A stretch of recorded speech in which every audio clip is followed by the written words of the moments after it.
endroit sur Terre où par temps clair, on peut voir deux continents en même temps. 14 km à peine séparent le Maroc de l'Espagne, l'Afrique de l'Europe. Et depuis plus de 50 ans, des hommes rêvent de relier ces deux rives par un tunnel. Je vais vous raconter une histoire. Mon histoire avec ce projet a commencé un peu par hasard pendant un stage d'observation. J'étais dans un laboratoire au Maroc, un de ceux qui ont travaillé sur une partie des études géotechniques de ce fameux tunnel. Pendant mes temps libres, j'ai eu la chance de fouiller dans leur bibliothèque, dans des archives qu'on ne montre pas souvent au grand public. Et ce que j'ai découvert m'a fasciné. Des délégations entières d'ingénieurs, des langues que tout le monde connaît dans le métier, qui négociaient, qui calculaient, qui discutaient à pied avec leur homologue espagnol pour essayer de faire passer un train sous la mer. Pas un pont, pas un ferry, un vrai tunnel sous l'eau, sous la roche, à travers l'une des zones géologiques les plus compliquées du monde.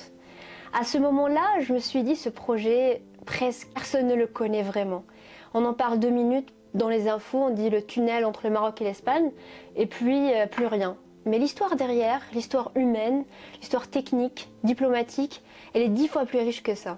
Donc aujourd'hui, je vous propose de reprendre cette histoire depuis le tout début, le rêve du XXe siècle, la poignée de main depuis 1979, forage secret des années 80, crise qui a tout arrêté et le retour en force ces 3 dernières années qui changent vraiment la donne. Et à la fin, on répondra ensemble à la question que tout le monde se pose, est-ce que ce tunnel va vraiment se construire un jour? Pour comprendre ce projet, il faut remonter très loin, plus loin que ce qu'on imagine. Pour les Grecs et les Romains de l'Antiquité, le détroit marquait littéralement la fin du monde connu.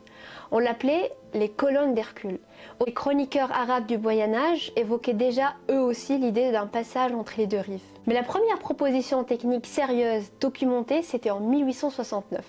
Un ingénieur français qui s'appelle Laurent de Villedemille imagine le premier projet de tunnel sous le détroit.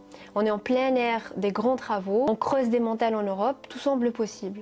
À partir de là, les projets vont se multiplier, presque comme une mode parmi les ingénieurs de l'époque. En 1895, Jean-Baptiste Berlier propose un tunnel entre Tarifa et Tanger. En 1905, c'est une ligne ferroviaire imaginée pour relier l'Algérie à la France. D'autres proposent des tubes d'acier immergés, un chemin de fer ibéro-afro-américain. En 1918, le roi d'Espagne, Alphonse VIII, tente même de convaincre Paris et Londres de financer le projet, mais la crise économique en 1919 met un coup d'arrêt à cette première vague d'enthousiasme. L'idée ne meurt pas pour autant. En 1931, plusieurs navires chargés de matériel de sondage arrivent à Tanger pour démarrer de vraies études de terrain, sous la direction d'un géographe espagnol.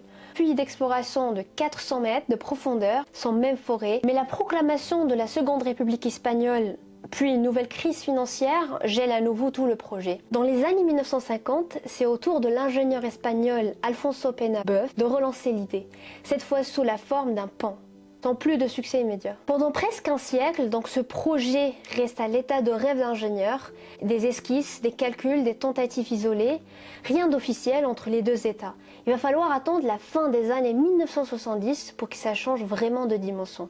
Et c'est là que l'histoire devient politique. En 1979, le roi du Maroc Hassan II et le roi d'Espagne Juan Carlos Ier se rencontrent. Les deux pays veulent se rapprocher économiquement et politiquement. Et l'idée d'un grand ouvrage commun, symbole de cette nouvelle relation, refait surface. Cette fois-ci, ce n'est plus un ingénieur isolé qui en parle, une décision royale au plus haut niveau. Cette volonté politique se concrétise très vite. Le 24 octobre 1980, les deux gouvernements signent un accord fondateur et cet accord crée 2 choses essentielles que vous allez entendre venir tout au long de cette histoire. Premièrement, un comité mixte hispano-marocain, l'organe politique qui pilote tout le projet des deux côtés du détroit. Deuxièmement, les 2 sociétés d'études nationales côté marocain, la SNED, basée à Rabat, côté espagnol, c'est son équivalent à Madrid. Et c'est exactement ce nom que j'ai vu revenir tout le temps dans les archives que j'ai consultées pendant mon stage.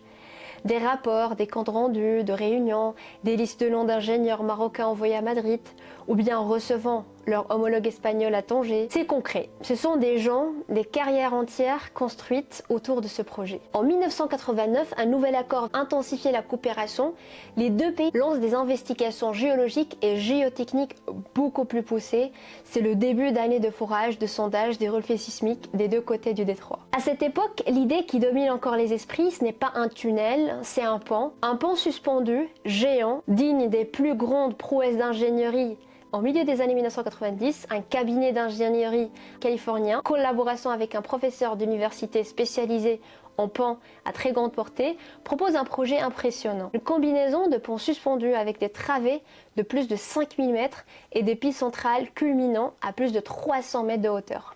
Du jamais vu à cette échelle. Mais ce pont pose deux problèmes majeurs. D'abord, son coût estimé à l'époque à environ 15 milliards de dollars. Ensuite, c'est peut-être le plus important, le détroit de Gibraltar est l'un des passages maritimes les plus fréquentés au monde, avec des vents extrêmement violents. Un pont à cette hauteur et à cet endroit, c'est un cauchemar pour les navigations commerciales et c'est un risque énorme face aux tempêtes. Petit à petit, les ingénieurs des deux pays vont donc abandonner l'idée du pont et se tourner vers une solution plus discrète, plus profonde mais tout aussi audacieuse, un tunnel ferroviaire, creusé sous le seuil du détroit sur le modèle de ce qui venait d'être inauguré entre France et Angleterre, l'Eurotunnel.